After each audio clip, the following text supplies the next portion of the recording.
Okay, good afternoon, everybody. This is going to be our first in a weekly series around in QuickBooks Online. We're going to just hit on topics every week, and I'm going to be asking you all for some help along that today even. So if you guys have any ideas as you're thinking through and listening in today, we want to come up with and help out the things that you need on these webinars as well.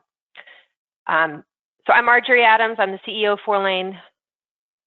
I started in QuickBooks,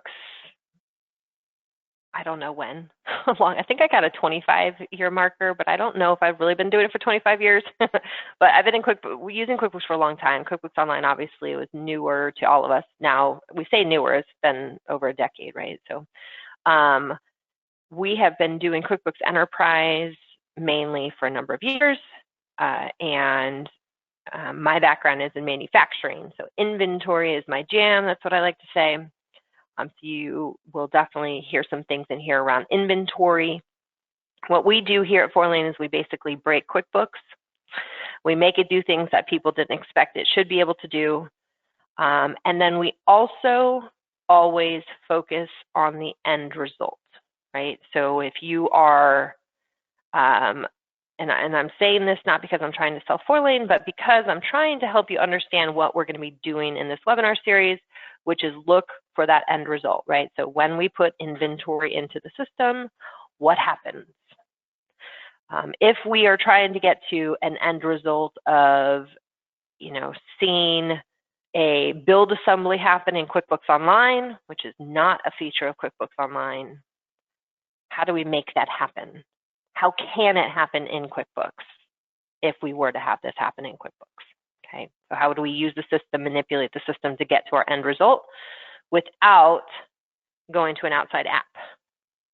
Not that outside apps are not great, but if we can do it inside product, let's do it. Okay, so just a quick overall view of what makes Fourlane unique again. Many of you have seen this slide before. So we are QuickBooks, NetSuite, Acumatica, and Xero resellers. So we know lots of products. We just take a love it or list it approach where we either keep people in the system they're in or we switch them generally over to QuickBooks. We maximize QuickBooks. That's what we're going to be doing in this webinar series. Is we are going to be pushing QuickBooks to its limits and figuring out how to make the system do what we want. And we do that by being experts in accounting and software. So sometimes I will be talking debits and credits. Sometimes I'll be talking about checking this box to enable this feature, right? Opening up fields, how to run reports. So sometimes you have to know software, sometimes you have to know the accounting. So I'm just going to dive right in product today. And if you guys have any questions, definitely stick them in the chat box and I will try to address them. The 30 minutes usually goes by very quickly though. Okay. So we are first going to go into QuickBooks Online. So here I'm in my QuickBooks Online file.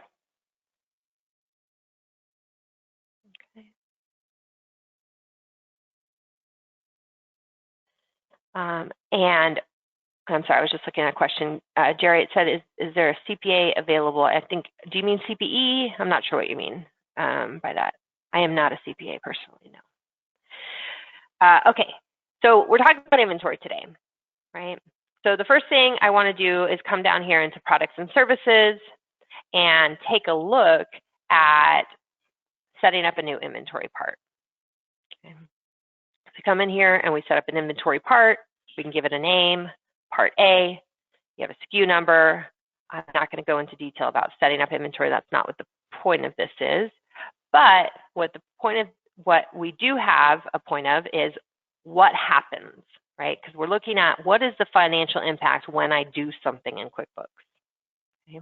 So when you're setting up parts, regardless of the category, the class, whatever it is, if you decide to put in an initial quantity on hand, right, so if I put in a quantity of 15, and I put in when is the date that we had this coin on hand, that will create a transaction that puts 15 of these in my books, right?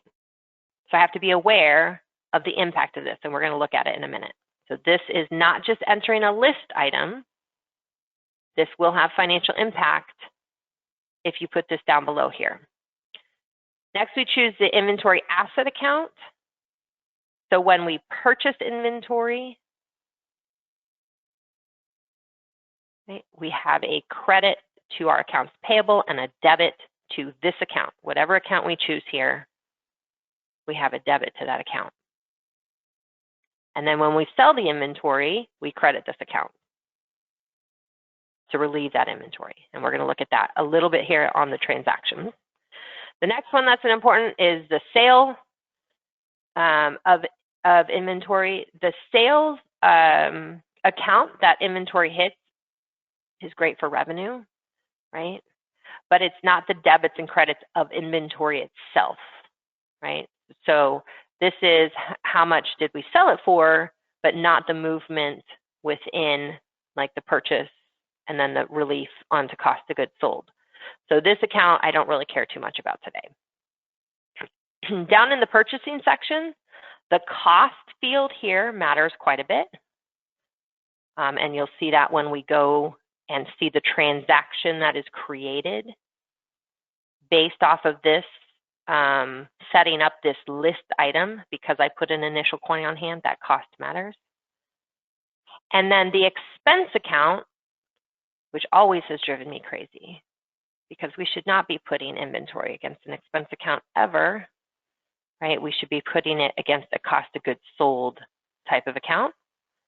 So that expense account matters because when I buy the inventory and it goes debits inventory asset, when I sell that inventory, it credits the inventory asset and offsets this account. Okay, so we're going to look at that. You're going to see this account is what I'm going to be focusing on today, and this account. Those are the two that I'm going to be focusing on today, the debits and credits of inventory. Okay, so we say save and close in here. All right, I have everything zoomed in a little bit so that we can see better, but when I zoom in, sometimes it's also hard to navigate, so I apologize if I bounce around back and forth. So now if I run a report on this,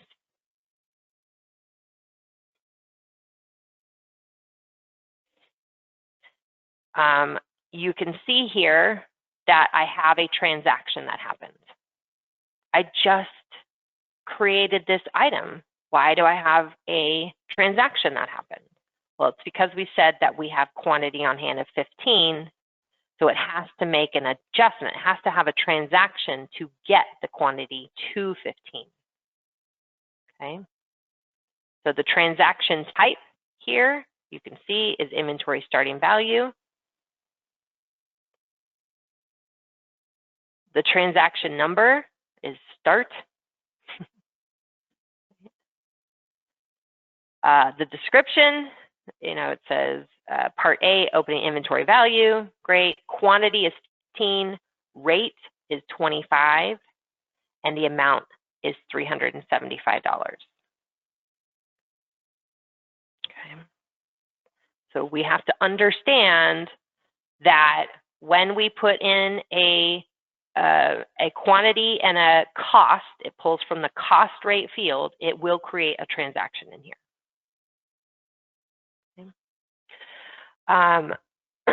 The alternative and what we recommend people to do is not to put in the transaction like that because I don't want a whole bunch of individual transactions for my adjusting inventory values.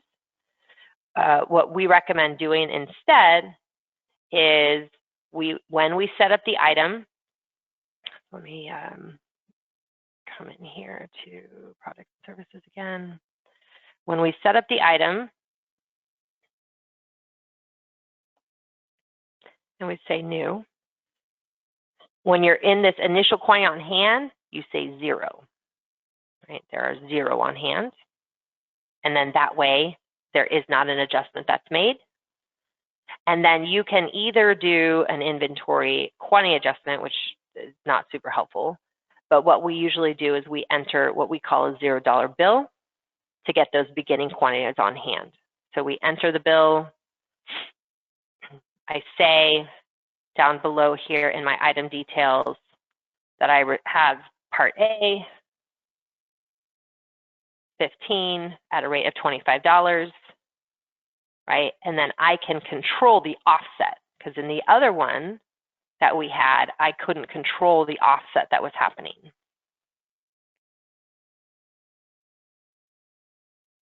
Hopefully that makes sense. Okay, so I can control the offset by saying, you know, again, if you wanted to put it to opening balance equity, you could, but opening balance equity negative $375. So this is a $0 transaction, but still gets me the same net end result. And I can do that with all of my parts. Okay. So when I save this transaction, oh, I have to have a vendor. So usually we put in a fake vendor, like, you know, ZZ internal. And then I save, what did I do not do now? Select a date. Oh, I have to do a date in the future because I just started this inventory part save. I love when they give me the errors. Then you can come down here to more. The more is when you're dealing with inventory and you're first starting to learn inventory in any software, looking at the transaction journal that's happening or the accounting impact, that's what a transaction journal does. It shows you the accounting impact is super important. So if we look at the transaction journal here, excuse me, I'm sorry. I can see I have $375 that was debited to my inventory asset. So my inventory went up, which is what my goal was and what I did also by putting the amount in over there. But I can control the offset account. That's why what the value is of putting in this $0 bill. Awareness of what QuickBooks is doing. You guys will hear me say that all the time. Awareness of what QuickBooks is doing is crucial. What is it doing when I put things in this field? Excuse me. Down here outside of Austin, and the weather changes every single day, and today I think my allergies are just hitting me. Okay, so let's go into transactions, right? What transactions would use an inventory part on them? Okay, so if you think about that. So I'm going to come in and do, you can't have an expense, check, but I'm going to treat it as a bill for now. Okay. So I have a bill from Amazon. This is where you purchase your inventory parts from, probably not. Down below here, it's preloaded, a bill from last time, so that's great. I can see all of my different inventory items that I've added to this bill, what the quantity is, and what the rate is. Now, I'm also going to add in part A here. And I'm going to put in a different rate. So I'm going to add in 30 more of them, but at $50 each. Okay. And then say save. So let's see what's happening behind the scenes on this bill. So if I come to more and I go to transaction journal, I can see on this bill, right, the debits that happen. So here's that 1,500 debit. Here's the, you know, and the other 3 parts debit. Okay. So you can see what's happening behind the scenes. If I go in now and sell this part on an invoice, oops, I can come here, sorry, create new, and go to invoice.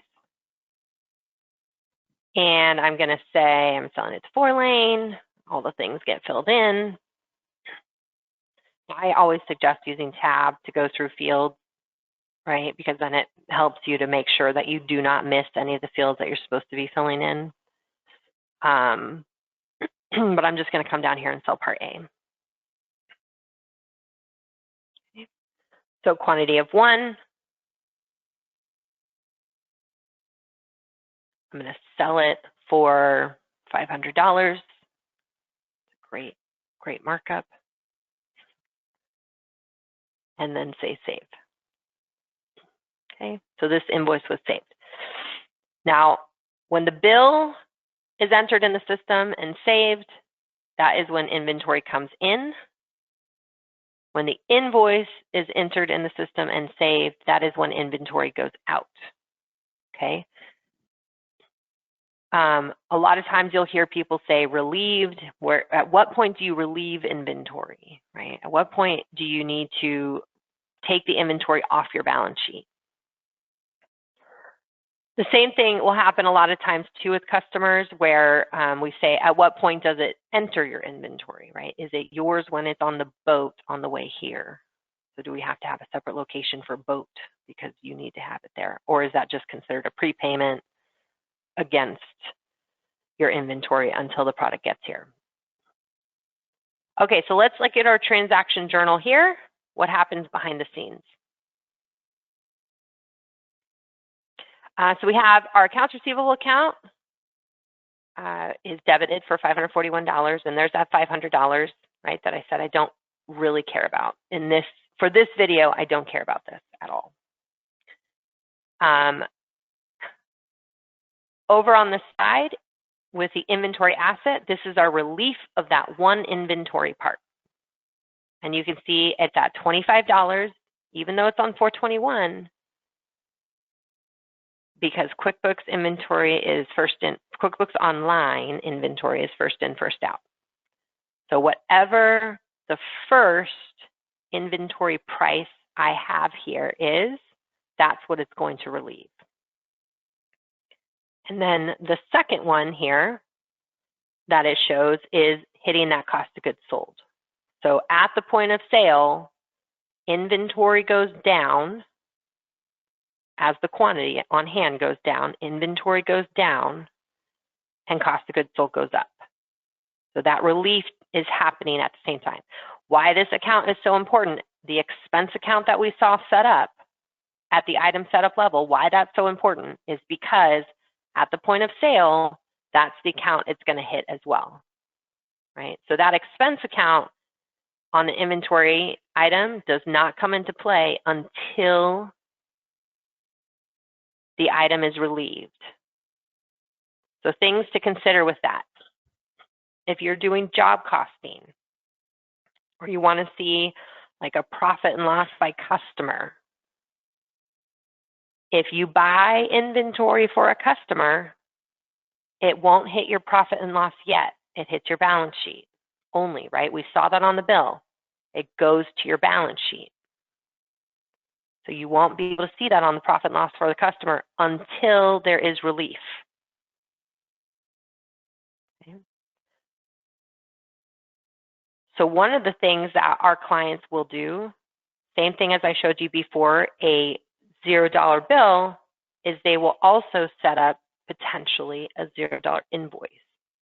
So at the point when we transfer the inventory to the client or utilize the parts against the job, right? Maybe it's not I'm selling them a part. Maybe I have a project that I have sold them, and I'm just trying to pick up all the expenses associated with the job along the way, so I know how much is the job to bill. So what clients will do is they'll go in and they'll create a $0 invoice along the way. And we can set up separate invoice templates for this so that there's less, right? There's less things on the screen because maybe they don't need all these details on the screen. But in that case, I would go into Fourlane. I would come down to my product and services and choose, right, part A. I would sell it for no money. And when I sell the one for no money, save.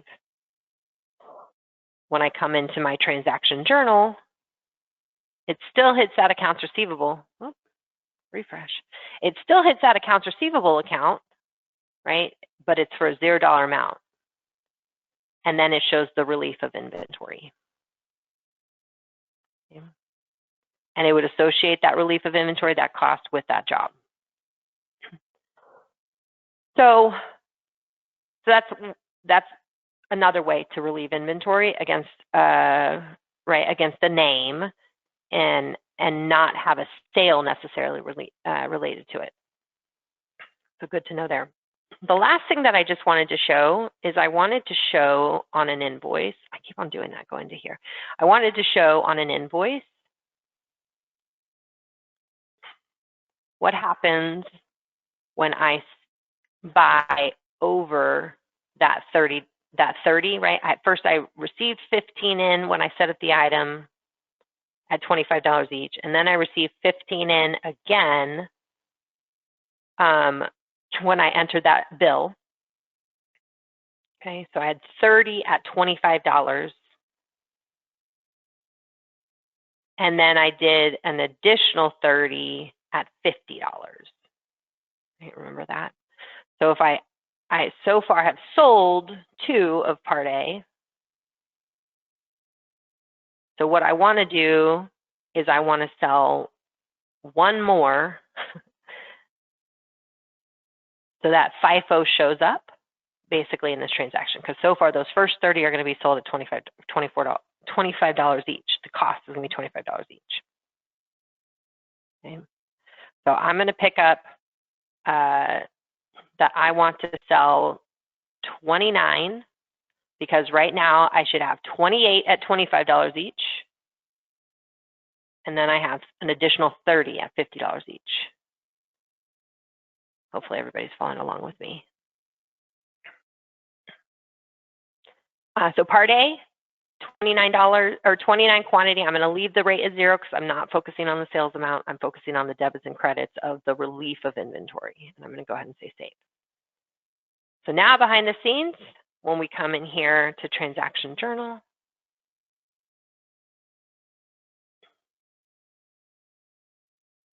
you can see that we have 2 separate transactions on the costing. Okay. So we have the 375.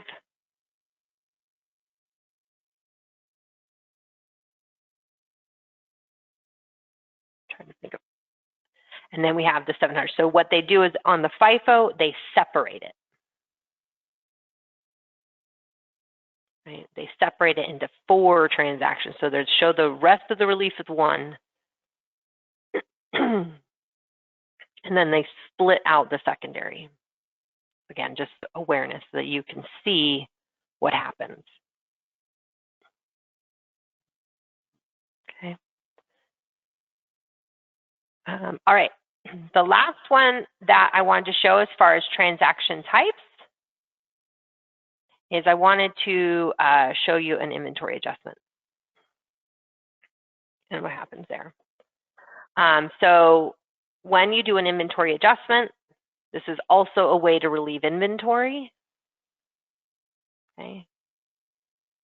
You can see that you can relieve inventory by doing a $0 invoice. That is a way to relieve inventory also. You can do a relief of inventory by doing a vendor credit as well, right? You can return the inventory back to the vendor. But we can do an inventory adjustment. So if I were coming here to Part A, I'm going to move the date ahead just 1 day now. So as of today, I have 29 on hand. My new quantity is going to be 20. We had a loss of 9 somehow. I can put in the memo down here with the losses. The offset account is inventory shrinkage. So normally when we sell this on an invoice, right, the offset account goes to whatever expense account we set up this item as. Now, when we have this part on here, we're telling it what offset account here that we want it to go towards. So when I say save, and I can come down here to more and go to the transaction journal. So we have $450, right? Offset. And the asset, so the quantity went down by 9. And then the inventory shrinkage count, which was the one that we defined on that report, on that transaction, was debited, right? So this, instead of seeing the cost of goods sold account here as a debit, we chose the inventory shrinkage account as a debit.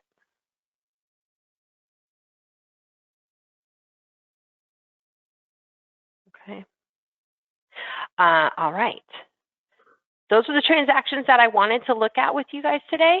Again, this week we're doing inventory. Next week, our plan is to take a look at chart of accounts organization. So we're going to bounce around a little bit here. What I would like to do is in the last couple minutes, if there are no questions, I would like to ask you guys a question and say, is there anything that you all need to learn in QuickBooks Online? So if you have something specific that you would like us to tackle, customer deposits, retainage, how to do estimates, how to do assemblies using a manual process, some kind of report, definitely let us know and we can reach back out to you. If this was too fast to follow along with, I always recommend following along. You can log into the QuickBooks Online sample file and click while I'm clicking, so you're not messing around with your file. If this was hard to follow along with and you want to come back to it, we do have a YouTube channel. It's just Fourlane. And this video will be up on that Fourlane channel probably sometime mid-next week. All right, guys. I'll just wait and see what feedback you have. I'll stay here for a couple minutes and see, too, if anybody has any questions on inventory.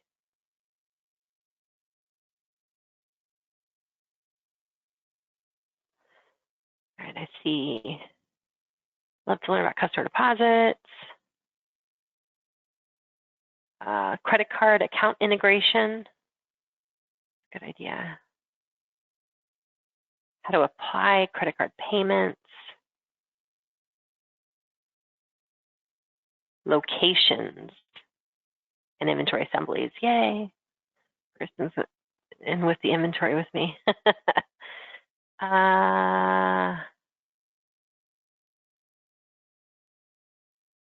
Yep, we can set up inventory. So there's a question, hold on, let me make it wider again.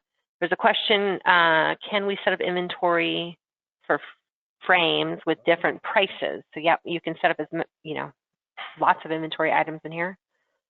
So you just set up a different SKU for each frame, 1,100 frames, yep. So I'd suggest importing. Maybe we can do how to import inventory parts.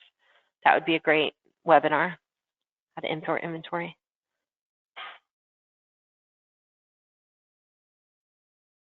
Okay, looking for missing checks report, similar to QuickBooks Desktop.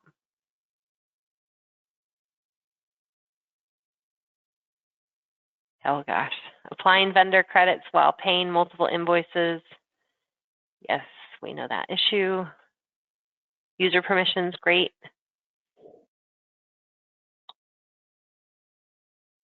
Pro forma invoices, awesome.